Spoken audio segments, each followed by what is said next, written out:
In the previous two videos, we were talking about equations of the form w equals e to the z when we were talking about the exponential function, and z equals e to the w when we were talking about the logarithm function and how we define w as log z. But what if we don't want this to be e? What if we want it to be some other arbitrary complex number? For example, what if we want to work out the value of I to the power of I? Right now, we don't have that capability because we only know how to do it when e is here, not any other number such as I.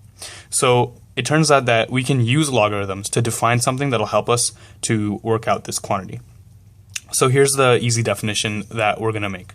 We're going to say that if we have a to the power of z, and let's be clear here, a is any complex number and z is any complex number. So now we have the capability to raise any complex number to the power of any other complex number.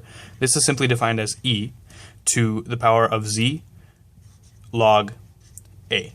So this kind of makes sense as an analog to real numbers, because if you have e to the power of log a, that's kind of just like having a to the power of z. But this is for complex numbers, and this is the definition we'll be using. So let's just go ahead and just solve this for I to the power of I, just to see how it works. So we want I to the power of I. So using this definition, we're going to have e to the power of z, which is I, times log a, which is also I.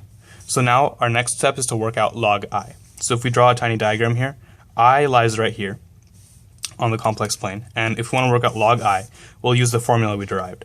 So remember, log of anything is going to be ln of the modulus, and in this case the modulus is 1, so ln 1 is 0, so that doesn't show up, plus I times theta. So in this case, theta we're going to call pi over 2. We could use any other theta as well. So in fact, I'll just say plus or minus 2 pi n to keep the generality here. And then I squared is negative 1, so this is e to the minus 1 pi over 2 plus 2 pi n. And now we'll factor out the pi, so it's e to the minus pi times 1/2 plus 2n. And this can be plus or minus if you want it to be any integer. So that's it. This is I to the power of I. Now, this doesn't seem very remarkable, but this is why it's remarkable. So let's just take the case where n is 0. So we have e to the minus pi over 2. This is a real number.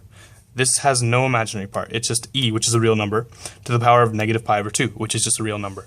And I worked out the decimal here. The decimal works out to 0.2079, about. So it's very remarkable that I to the power of I, this imaginary unit to the power of another its own imaginary unit, is this real number. And even more remarkable is that this real number doesn't seem to be very astounding in any way. It's not e, it's not pi, it's nothing like that. So that's kind of the beauty of complex numbers in a way. You get these results that you would never expect. So that's the last thing I want to talk about the log function, and now I'll just do a quick recap. So to define your own branch of log, remember the big thing we talked about log of z was that it was multi-valued. It had many different values. So you have to kind of fix a range of values and stick to that. So the first thing to do is make a branch cut. And the branch cut is the ray that you will delete from your domain. So let's take the positive imaginary axis here, and we're going to delete that. So that means that the entire rest of the complex plane, except that ray, is going to be available to our domain. We can choose any of those points to put in. Now the next step is to choose what range of angles we want for our theta. So we could of course choose pi over 2 and then go around to maybe pi over 2 plus 2 pi.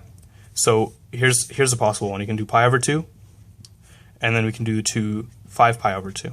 So that'll take us from this degree to all the way around. And we can check to make sure that's valid by making sure that if the length of this interval has to be 2 pi, and indeed it is. But we can also do something more creative if we want. We can have it be so we can keep this as pi over 2, and we can instead have this be negative and go around to negative 3 pi over 2. And then we can have an interval such as negative 3 pi over 2 to pi over 2. So this works too. And of course there's infinite other things you can do as well. So the point is, pick one of them. Let's say we picked the bottom one, and we have our branch cut, and then that will define a continuous function for log, because that will make sure that every time you put in an input anywhere, it'll only have one output, which makes it a function, and it'll be continuous, because when you try to go past this branch cut, you won't be able to go to the other side because this is not part of the domain. so therefore everything in here will be continuous. So that's what you should know about log. We'll be using it a lot later with complex integrals, so make sure you keep fresh with the log function.